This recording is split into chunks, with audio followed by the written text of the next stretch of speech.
So, hi Pedro, hi Prem, and hi JD, and Lai, and Mike. So, day 2. How's the splurging been going? Hello Blair. Great. Blair's saying he's splurged 10 ideas in the last 2 days, but not sure if I'm spending too long on them. Most ideas are more or less half-finished tracks. I mean, it would be highly unlikely that if you did 10 ideas in 2 days, that... Let's remember to stop that, hang on. Yeah, if you're doing 10 ideas in 2 days, that most of those are worth finishing. So that's the question you want to ask yourself, really. Is it worth finishing all of those ideas? Some ideas you don't really know until you get to the end of it. So probably what's happening is you're not being sufficiently aware of whether you're splurging or not. Okay. The zero focus on quality rule is a really important one in lots of different ways, but specifically in relation to what I'm talking about here is that it builds an awareness of what you're doing in the process. And if you are kind of getting most of your splurges half finished, I mean, it's kind of not a problem in a way, but just try and maintain your awareness of what you're doing in the process and whether you are actually splurging, whether you are just letting it come out, how much editing you're doing, because that is actually that kind of skill, that ability to maintain your awareness is going to set you up for the future. I mean, there is a thing that happens when you do things like new trainings or new different techniques. You kind of get excited, so you have this kind of time where it's all like, oh yeah, no, this is great. And then when the kind of newness wears off, then you're back, you can often sort of go back to a more difficult situation again. And the thing is about the zero focus on quality kind of direction is that it does start to help you avoid those kinds of situations. So, hello Robert, Alex, Christoph, Phil, Section 303, Paul. So how many splurges? So we know already that Blair has done 10. How many splurges have people done so far? So I'm on day 2. I don't know what other people are on. So why don't you let me know how many splurges you're on? And I'm going to get started. Because today's live stream is going to be shorter, because I have a session in 55 minutes from now. And what I'm going to do today, I'm going to do this again.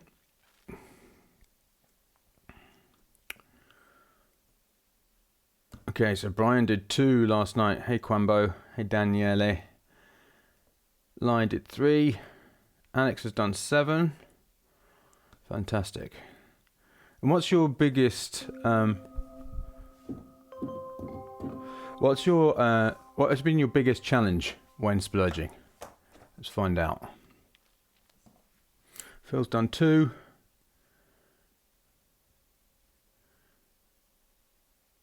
Great.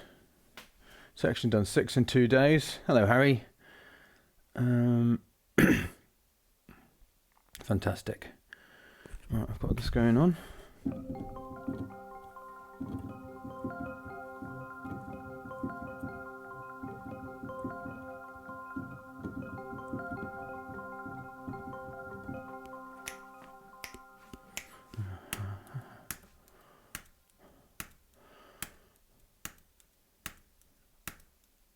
Okay, so Quambo's asking a great question, which is, are you supposed to do multiple splurges in one session of 30 minutes or one splurge for 30 minutes? So a splurge can be 5 minutes long, a splurge can be longer. So if your splurge is done after 10 minutes, then you do another splurge. So the 30-minute thing is simply about the course and the program, and saying that the minimum amount of time you need is 30 minutes. Okay, so you can do a splurge. I mean, you can be splurging for 8 hours. I mean, it would be hard to splurge for 8 hours. I don't think you'd probably be able to maintain the kind of energy required. But theoretically, you could splurge for 8 hours if you wanted.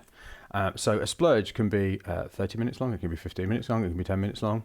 And usually they will be different lengths. Okay, so yeah, multiple splurges if you can, or if that's what happens. Biggest challenge is not editing that much.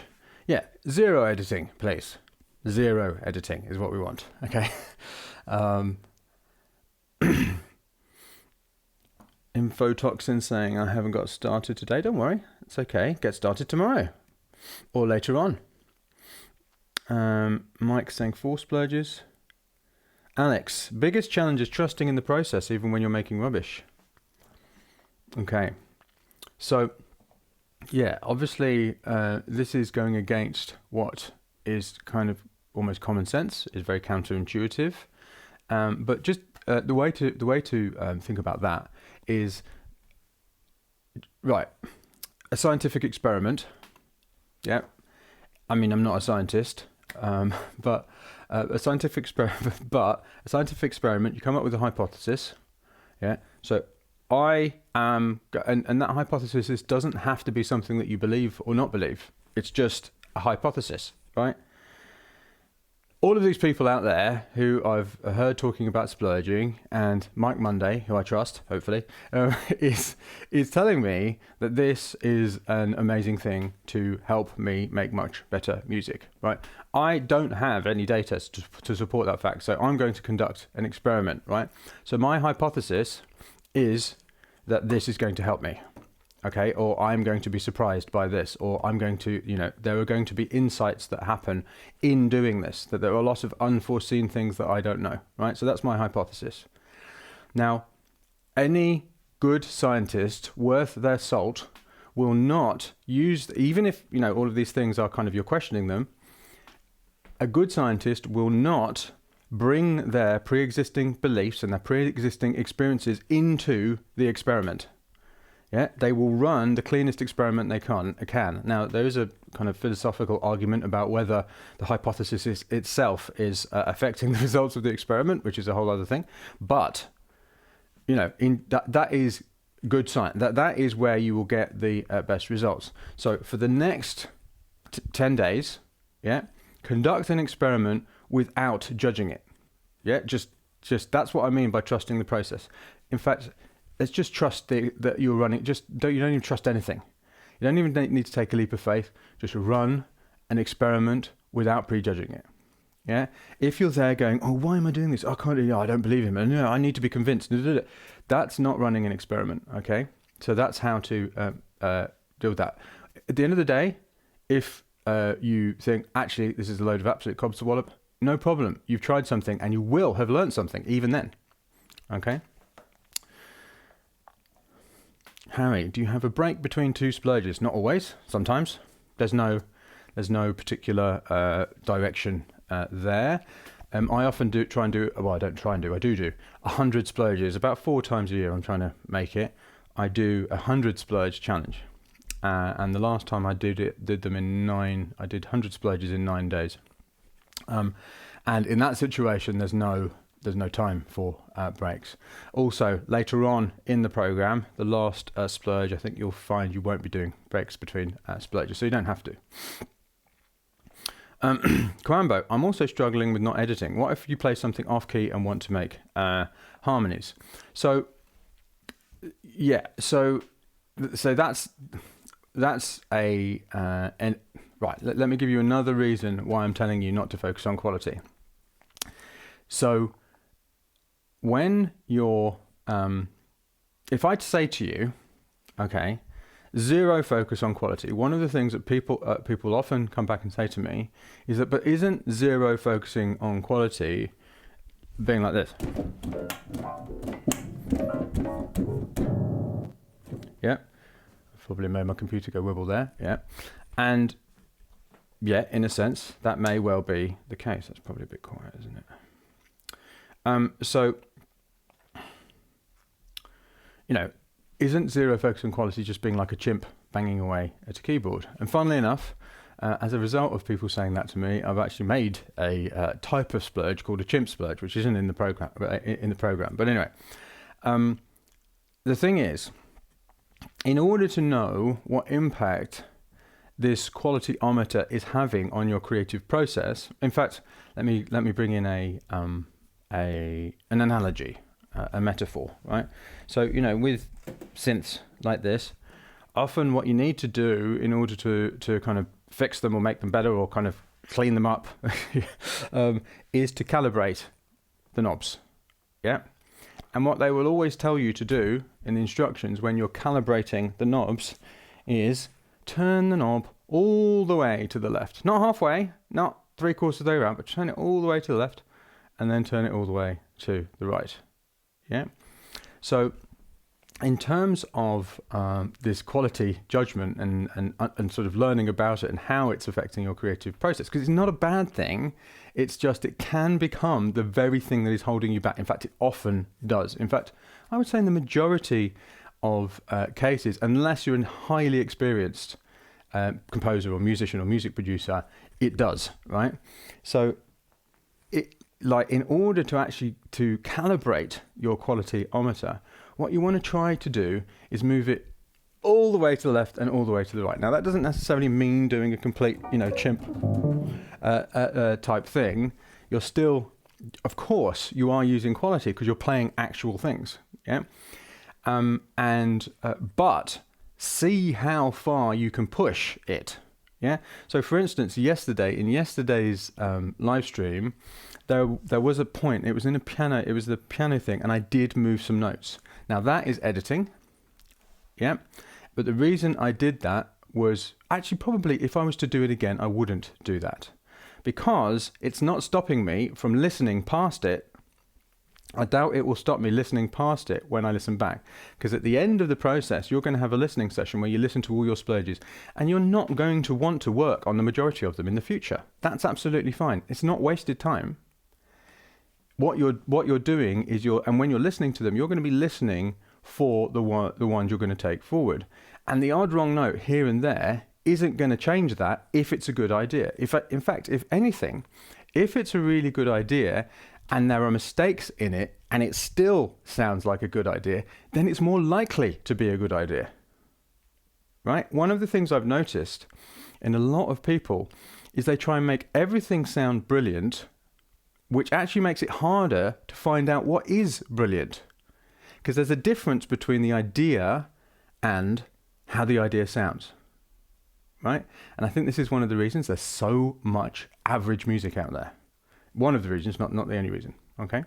So yeah, try and see how far you can take not editing. If something is just like jarring to a ridiculous extent, okay, fair enough. But notice that you're doing it and do it intentionally. You go, okay, am I going to change this?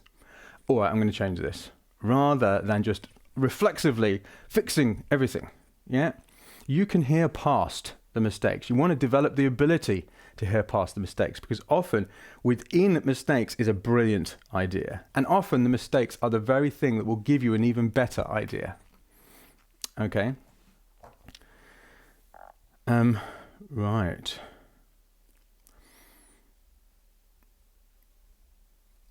Let's have a look.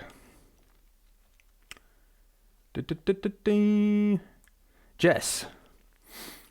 So does that mean no effects change on a sound, like distortion on your drums, for instance? So what I would probably do in that case is I would set up a template for a number of splurges with that. Yeah. And I mean, I don't have any FX change on these sounds that I'm using. I mean, what I've got, here we go. Like, this isn't an effects chain, but anyway, I've got to send to my Valhalla room on my piano, so it can kind of sound all like that. But that's about it. I think I've turned something down here. I'm just going to turn this up. I did some gain changing stuff, and I think it's going to affect the levels now. Yeah. So, but I've got that set up, and I'm not changing it. Okay. The other thing, I mean, this is partly, it sounds from what you're talking about, this is partly about sound design. And it is totally possible to sound design in a splurgy way, kind of splurge sound design, what I call sound discovery, okay? But I would suggest, for the purposes of this, if you're splurging for the first time, to not do that, because it's more challenging. It's more challenging not to to understand the distinction between the creator and the editor, not go down rabbit holes. So what I would suggest you do, if you do often use effects change on things, is just for a number of splurges, set up things that work. So this wouldn't be while you're splurging, set up some things that work, and then splurge on that setup for a few times, yeah, without changing it, without tweaking things, just like come up with the ideas. Then say you do, I don't know, 5 splurges with that kind of setup, then you come away from it, and when you make a cup of tea or something, you're thinking about it, and you're like, okay, so this is what I'm going to change about it. So then you go in and you change it, not while you splurge, not in your splurge time, you change a few things about it, or maybe just put a different effects chain, then splurge on that. Does that make sense? So that kind of thing you're doing out of the process, just for the purposes of splurging. Yeah, bear in mind, what we're doing here is specifically splurging, and splurging is the start of the process. It's not the whole banana. There's a lot we can learn from splurging which we can take into the rest of the process, but it isn't the whole process. Okay. So. Section, are you splurging to a specific genre BPM you're used to making, or just doing completely random splurges? Me, so yeah, it's interesting you say genre stroke BPM. They're two different things. So, not all genres are tied to a BPM. So personally, I spoke about this yesterday, but I don't think you were there, so it's fine. So personally, I splurge. So the kind of music that I'm making isn't tied to a BPM. What I'm looking to do is tie my music together as Mike Monday music in a different way, not with BPM. So therefore, people won't perceive it as being all house or all drum and bass or all breakbeat or all bass or all, I don't know, gabba or whatever. That's not what I'm personally doing. That doesn't mean that you do what I'm doing. If you're making house music, yeah, or if you're making techno, or if you're making drum and bass, or dubstep, or whatever you're doing, then splurge within the thing that you want to do. I'm not suggesting that you do what I do. I'm just I'm trying to make my sound genre independent. Okay, don't know how well I'm doing at that, but that's my kind of goal. Okay. Okay. Blair says, I keep thinking I don't have enough presets. No, not the truth. Just use the ones that you have. I think it's the third splurge. That one's for you. Okay. So, so Octavio is saying, I recently did this a few months ago. It's a game changer. I finished a song in a day. From basic idea to rough arrangement for 10 days in a row. Wow.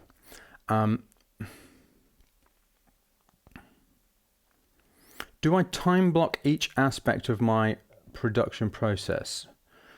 I don't know what you exactly mean by time block, but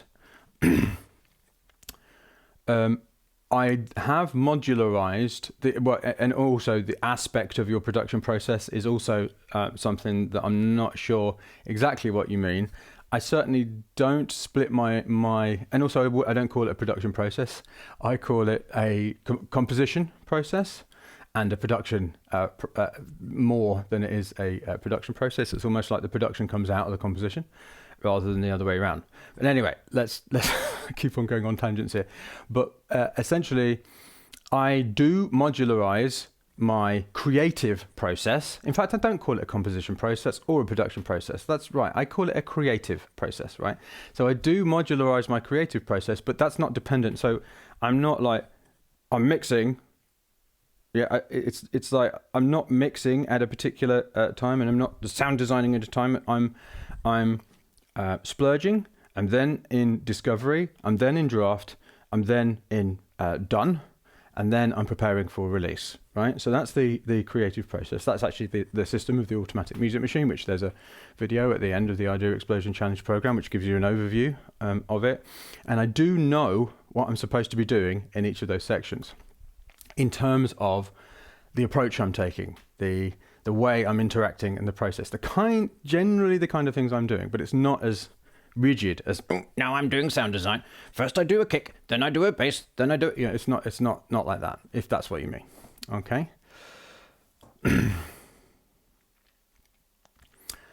Cling music. How long should I splurge for? The last 2 days I've got 2 33 bar ideas. It's taken close to an hour to complete. So that is an indication you're not splurging. Yeah. Let it go. Go faster. Bang, bang, bang, bang, bang. Okay.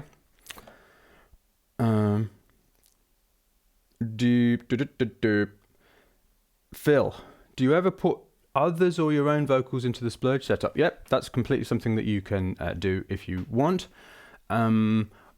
If you're talking about vocals and you're having to write lyrics at the same time, what I would tend to do if you're learning splurging for the first time is keep it simple. So just go, like that. I mean, not actually like that, because that would be really bad. But, just kind of gobbledygook, don't worry about the lyrics, do that separate. Yeah, because what we're trying to do is learn splurging here, kind of get familiar with that process, which is a thing in itself. And adding layers of complexity like lyrics and things like that, which is something you can do later on, is just going to confuse matters. Okay. Yes, Rich, you're absolutely right, Rich. Sound design is often a type of idea, splurge in its own right. Yes, absolutely. Okay, hello, Angelina, first timer. Welcome. So, I can't remember what I was doing. It was ages ago now that I seem to have started this, but let's give this a go. What was it? It was something like this.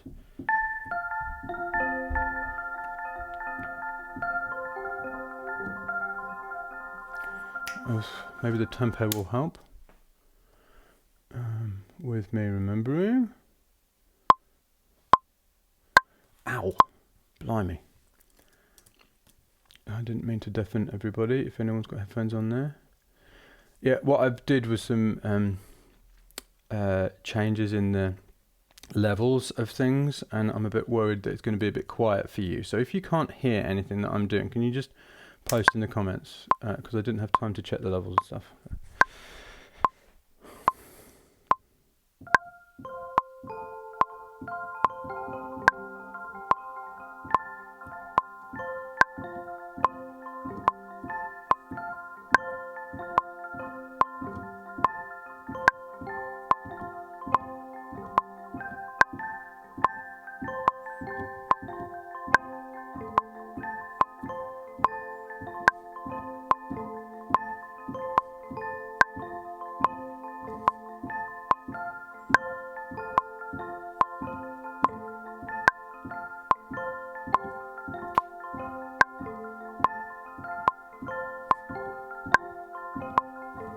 Okay.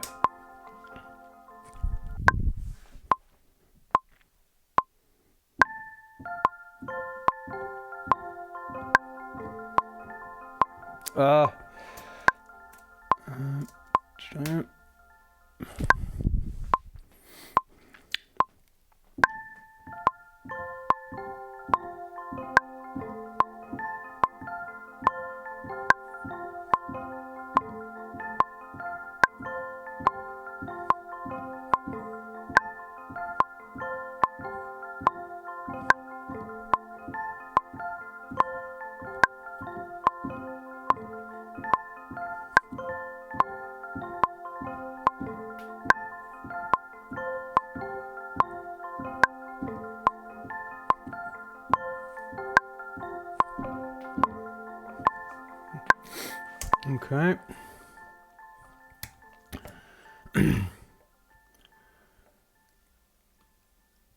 For the next live stream, I'm going to do a bit of a level check with everything.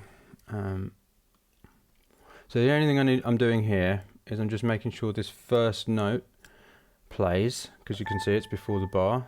So that's the only editing that I'm doing, because I want to do this. And if I do that, if I make that bar length like there, it will lose the first note. So before you go, Monday, you're editing, you told us not to edit, you're very naughty. That's what I'm doing. Okay. Okay, good. Loud and clear. Thank you for letting me know. Oh, a minute. I wonder what this is like. So that you can see that's a weird length.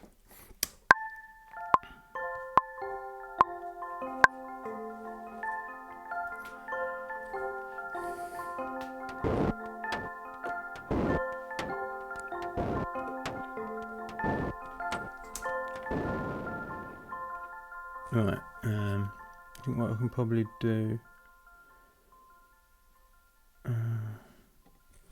Actually, I do need to turn on that annoying click. Yes, I agree with you, Rich. Rich is saying Bach's two-part inventions are much better than Hanon. I agree. Also, the well-tempered clavier and all those chorales as well. Absolutely. Yeah, I mean, obviously, I had a teacher who kind of believed in the Hanon et al. Thing, and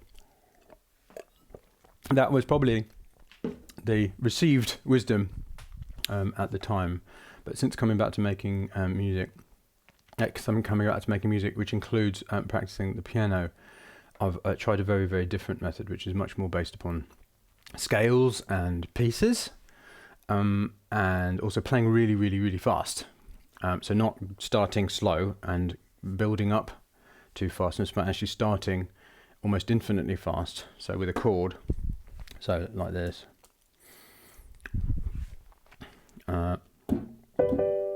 Yeah.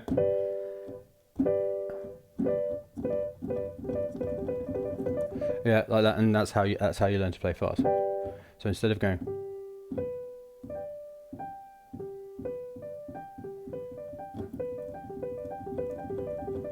yeah, you start infinitely fast, which is a chord, and then go. Yeah, and what I've actually found is that you develop, because actually playing fast, it uses a different type of muscle. So what happens if you start slow and gradually get faster in order to get fast? I mean, playing slow has its own place. Yeah, that means that those muscles don't develop and you hit these walls of speed. Whereas if you go in the other direction, you actually start developing the different muscles straight away. Daniele is asking a very, very common question. Do you need to be a good keyboard player to do splurges correctly? The idea that so first of all, no, absolutely no, absolutely not. The majority of people who have been through the Splurge Challenge do not play the keyboard. I can confidently say that, and they've got great results. Okay, so yeah, don't worry about that. Again, that question comes from splurging is what Mike Monday's doing. No, splurging is 4 rules: 0 focus on quality, 100% focus on speed, export, save, blah, blah, blah, blah, all of that. Do not listen until the end of the challenge. Yeah. Okay. Those are the 4 rules. Those 4 rules apply to whether you play the African nose flute, not that there is one of those things, or whether you click around on a mouse, or whether you like those 4 rules apply to everything. Yeah, I happen to play the keyboard, which is why I play the keyboard. so yeah, you don't have to. Splurging correctly is about how you're interacting in the process, not what you're doing. Yeah. Yeah. So, yeah, clean music. Am I supposed to be splurging an intro, verse, and chorus, or just an idea? If an intro, verse, and chorus comes out in a splurgy way, do that. If it doesn't, just an idea is fine. Again, this isn't about what you're creating. This is about how you're doing it. So, you know, when do I stop splurging?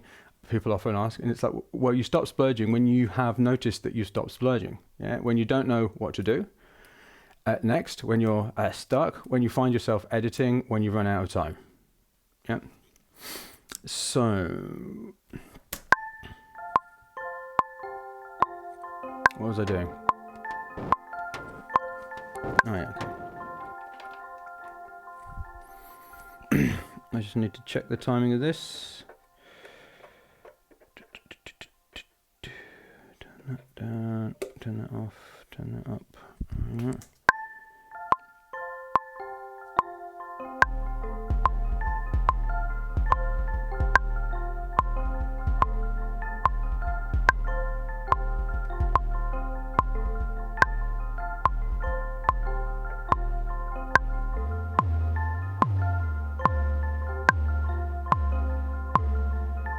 Yeah, that's fine.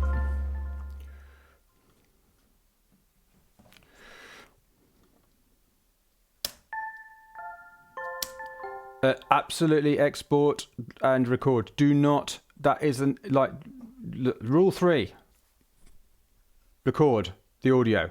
Do not, like listening back to a DAW thing, or if you've got it on equipment and stuff, no, do not do that. You must export the audio every session. You can see how serious I am about that. There's lots of reasons for that. Okay. Do you want me to tell you why? Actually, I suppose I ought to tell you why. Okay. The reason we export the audio. Let me tell you a story. Right. I'm going to have to hurry up and get this splurge done. So you're going to see me splurging really quickly. So it's probably a benefit, right? But I think it's really helpful for me to be answering your questions. So it's all good. Okay. So you export the audio or record the audio of what you're doing for this reason. When I was young, back in the days before DAWs, well, actually it wasn't quite the days before DAWs, there was very early versions of like Cubase. So I started in 1994, and there were none of the audio was inside the computer. So we had a tape machine. The first tape machine we had was actually a reel-to-reel tape, although DAT machines did exist by then, which is a digital audio tape. So we had a reel-to-reel first, and when we put it onto the reel-to-reel, it sounded different. We were like, well, it's obviously the tape machine, to when it was playing out of all of the various machines, because obviously you didn't have anything inside the computer other than the sequencer, right? So there was like a sampler, and there was a, some kind of synth and blah, blah, blah. So we had it, and it was coming out through a desk and out on speakers, and we heard it, and then we put it onto the thing onto a tape, so it sounds different. We're like, well, it must be the tape. Then we got a DAT, and we were like, okay, so this is going to mean that it will sound the same because it's digital, right? It goes through the desk, out the hole, onto the tape, and out the speakers at the same time. So then we put it onto these things, onto a DAT tape, and we were listening to the out of the DAT, yeah, as it was going onto tape. And then we'd play the DAT tape, and it would sound different. And we went like for hours. We would try and figure out what was going on here. We were like, in the end, we were just like, it just sounds different. I don't know. There must be something going on. Anyway, so that is the first thing that happened. That I was like, okay, that's weird. Then later on, I was working on my own, and computers came, DAWs and audio in computers. It got to the point where you could record things inside the computer, record the piece inside the computer. And I'd listen back, and I'd be like, it sounds different. It sounds different. Again, how can it be different when it's ones and zeros, right, in both different cases? Yeah, it can't be different.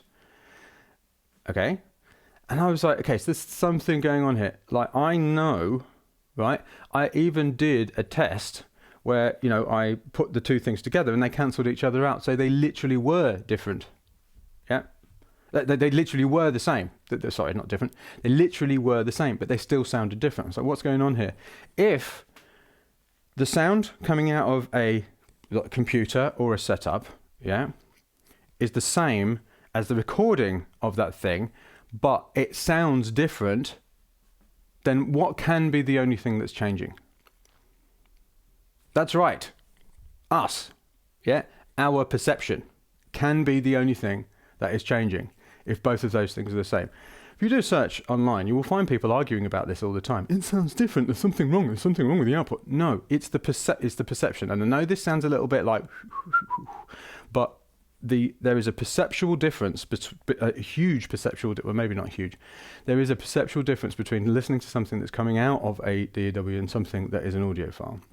It will sound different. Obviously, it sounds different on different speakers, but it will also sound different if you had the same. So it sounds different when you're in a different mood. It sounds different when. Have you ever noticed the first time you play something to somebody? Yeah, maybe it's actually in your where you make music. It sounds different. You hear it differently. That's because there's a perceptual shift in different situations. And one of the different situations is listening to it being in a DAW and listening to it being an audio file. If you haven't noticed that different yet, that's probably because your ears haven't, you haven't done this enough yet. But there is an enormous difference. So listening to the audio file is absolutely essential. Do not listen out of the DAW. The other thing is that it's a lot easier. The other thing, and this is a much simpler reason, which if you don't believe what I've just said, just take this one instead. Eventually, trust me, you will believe me. But the other reason is it's a lot easier when you're making loads of splurges just to listen to an audio file and take it everywhere with you if you need to. So to be able to listen to it when you're on top of a mountain, if you want, rather than having to open up your DAW all the time. It's a lot easier to actually process the stuff as well. And, often you can't be bothered to open up a DAW file or whatever else in order to listen. So, Pedro, can't we just listen to it without looking at the door? No, for all of those reasons. I'm sorry, it's weird. I know it sounds like I'm talking absolute nonsense, but it's the truth.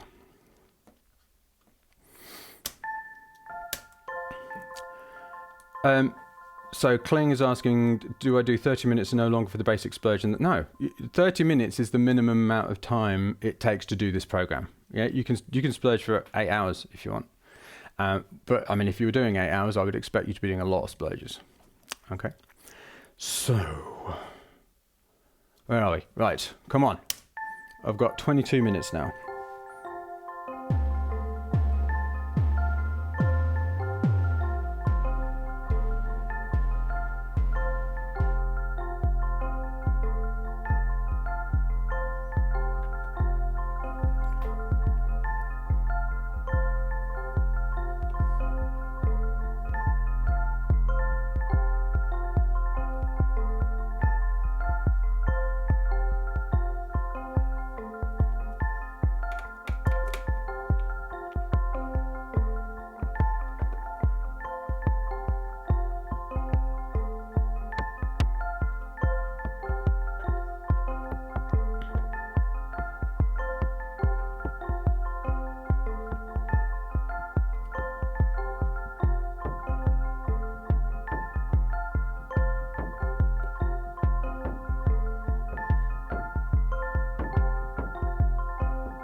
Okay, I'm going to record that little thing and I'm going to do it, I think, as a little rising thing. Yeah, so about the whys, Pedro, do you know what a creative process is? The creative process is an exercise in moving forward in the face of uncertainty. Why do I say that? Because if you must be certain about that something is going to work in every single situation before you do it, then you're never going to finish any piece of music. You're never going to move forward, right? Because you're saying, well, this is a waste of time unless I am sure it's going to work. Okay, so often you will find me asking you to do things. If you continue doing stuff with me, you will find me asking you to do stuff without telling you why. Yeah, because I am training you in moving forward in the face of uncertainty. So that's an interesting thing to do. Try sometimes doing things without knowing why, because that will train this ability to move forward in uncertainty. I think so many of the problems that we face in the creative process are because we're trying to grab for certainty. Why am I doing? Is this going to work? Is this going to be brilliant? Am I going to be able to release this? That is going to put a massive brake on your ability to make music and move forward. Okay, but sometimes I will tell you why too, just because I'm nice. So, anyway, so.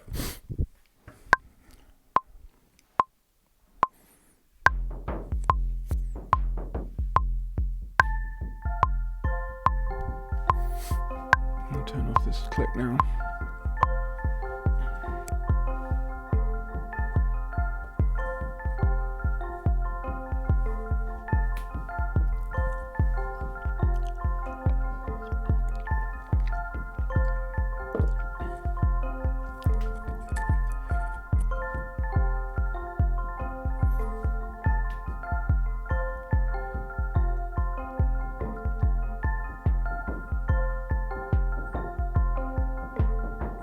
Thanks, Samuel.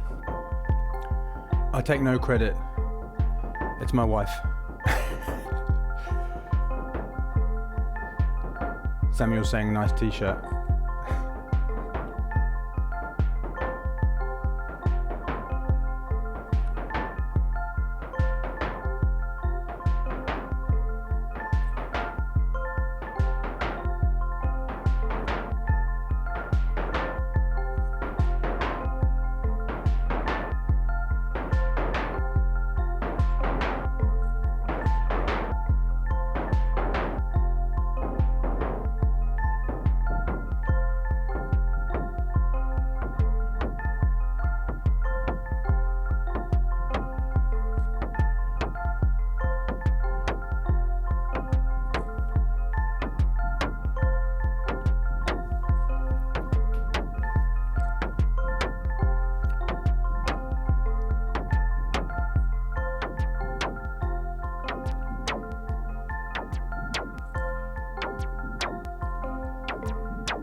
Okay, so cling music is getting all stressed because, like, well, it seems that you're getting stressed. You might not be. Please don't get stressed. It's all good. All right. So you're worried about how long you're spending and like how long you're supposed to take and Right. So the rules are. So the half an hour thing. Yeah. First of all, my demo videos. I'm obviously demoing and speaking to you at the same time. So they're kind of different. I'm just showing you how I'm splurging.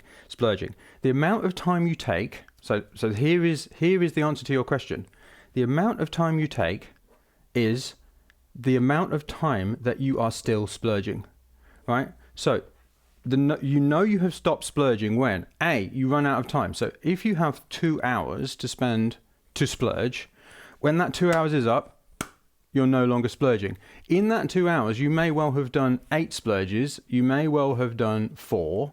You may well have done 20, depending on how the splurges are going, right? So a splurge doesn't have any set length of time, okay? So that's the first thing.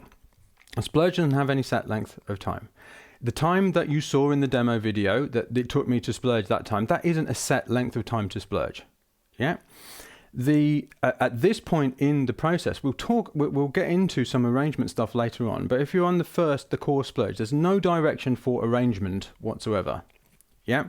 So if something happens where you've ended up with some kind of arrangement in the time that you are splurging, absolutely fine. Yeah. No worries, but it doesn't have to be. Yeah. There's no direction at this point for any of that. Okay. How long a splurge takes is what means that you know that you're no longer splurging, that you need to export it, that you need to stop, is A, you run out of time. B, you don't know what to do next. C, you don't know what to do next. You've run out of time. C, you find yourself doing things like improving things and editing things and changing things. Okay, as soon as you do that, like, hang on a minute, I'm no longer splurging. If at that point you think, all right, do I know what to do next? Which is a creation thing, a splurging thing, a zero focus on quality thing. If the answer to that is no, save it and export it. Okay, so that's all you need to know. There isn't a length of time. I mean, a general rule of thumb is that, if you're spending beyond half an hour per splurge, it's highly unlikely, unless you're in flow, that you are splurging. Okay. So hopefully that was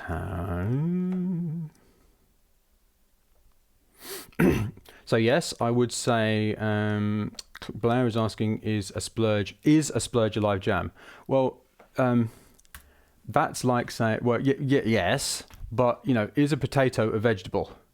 Yes. Does that mean all vegetables are potatoes? No. Okay, so I would say a live jam is an example of a splurge, but also a live jam could be, could be kind of more intentional than that. So it depends as well. No worries at all, Kling. I'm glad you understand. I'm sorry that I wasn't able to be as clear as I was then. Before. I know this can be confusing for some at first. I think though sometimes we tend to overcomplicate things, and the amount of time is less important than what you're doing in the process for the purposes of this.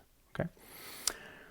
Right, I've got 11 minutes left, and I kind of heard one of the things I like to do. Sometimes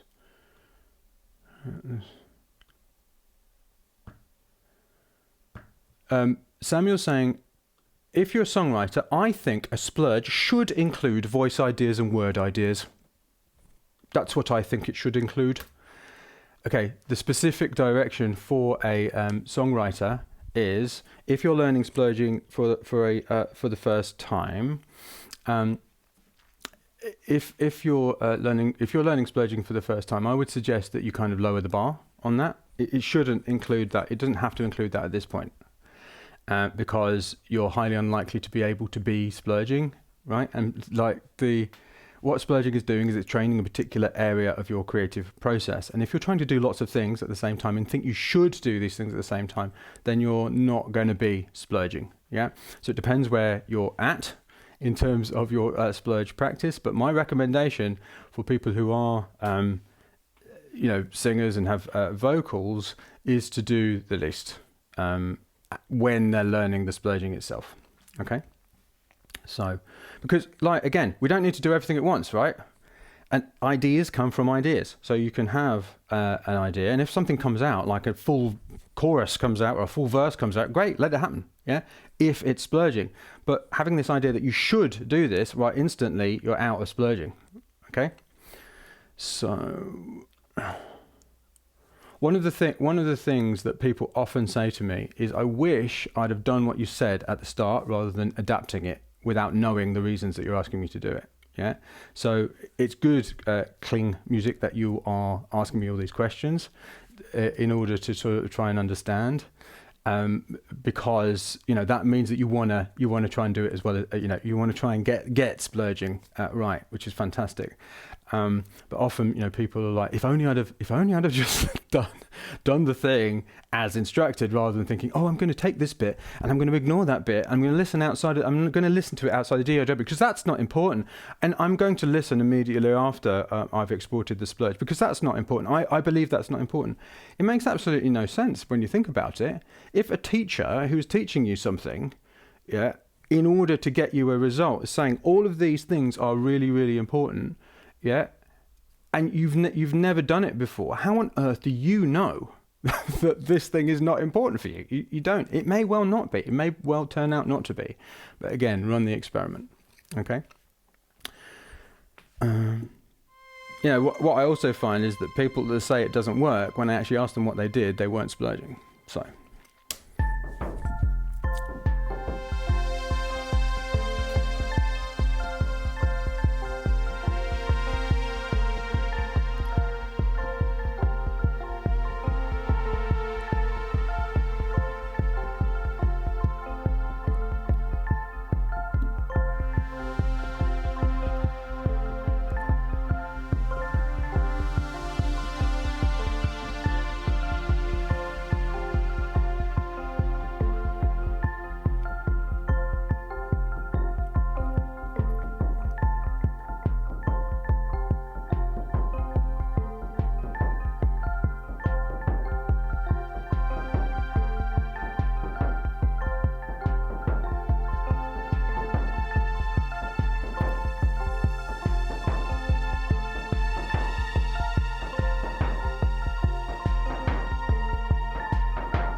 This is the kind of thing that reliably gets me to do poo faces, so excuse the incoming poo faces.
Wonderful. I love it when that happens. Okay, what I'm going to do, I'm just going to move that there. I have 5 minutes. Do I have time? I probably do. I'm going to make time. It's not actually a coaching session. It's a meeting with a friend, so I'm sure he will understand.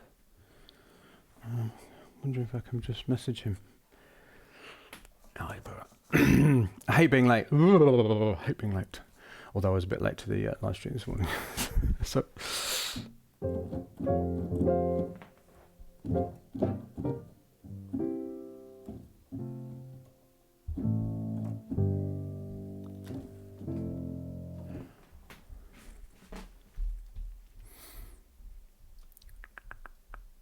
Yeah, it's funny you mentioned Vangelis and Jean-Michel Jarre, because they were two, very big influences on me in the past. And I'm hello, Scott.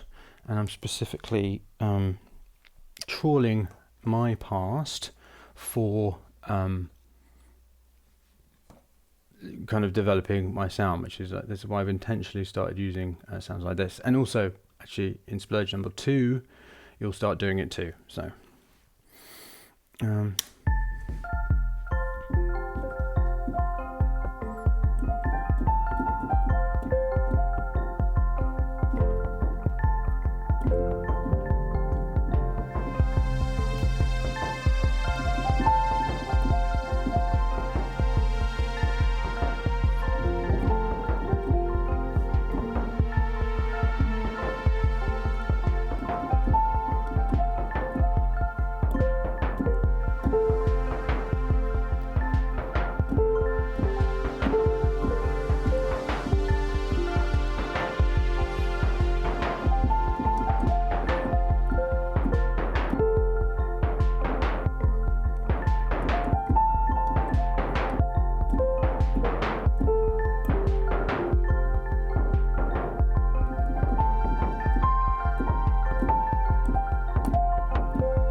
Had a weird thing on.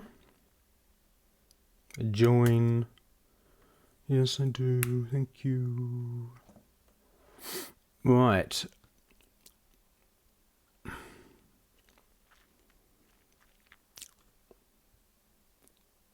So Cling Music saying, thanks for this course. You're helping to save my sanity in difficult times for all of us. Yes, no worries at all. It is a difficult time for all of us, but we must continue to do the things we love to do. It is amazing, isn't it, how in difficult times often we stop doing the things that are going to help us. You know, so when you're totally stressed and don't have any time, you stop your meditation practice or stop exercising. And even often you kind of turn to drink or drugs or whatever else to kind of find some kind of solace. And all of these things actually make the problem worse in terms of our mental state. So at times like these, we really, really need to focus on what we can do, what we can be certain of, the things that we love to do, helping other people, looking after each other. And, that's I know this is just a very small thing, offering this course out for free, but it was something that I could do. So that's why I kind of had to do it. So, I hope it is helpful. I hope it's being helpful. And it's great to see you all here on the live stream. I will be back at the same time. So, okay, let me just show you I want to make sure that you see that I am actually doing the fourth rule. So yeah, I will be back at the same time tomorrow. What can we do? What can I call it? My mind's gone blank. Let's call it Lower the Bar. And it's in F. And I seem to be doing a lot of things in major keys at the moment for some reason. Interesting. Anyway,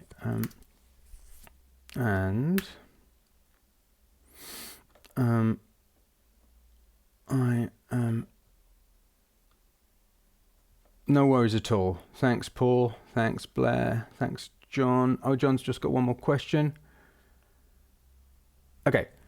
Good question, John. Do you tend to use full-length tracks from Splurge or cut the best parts from make loops?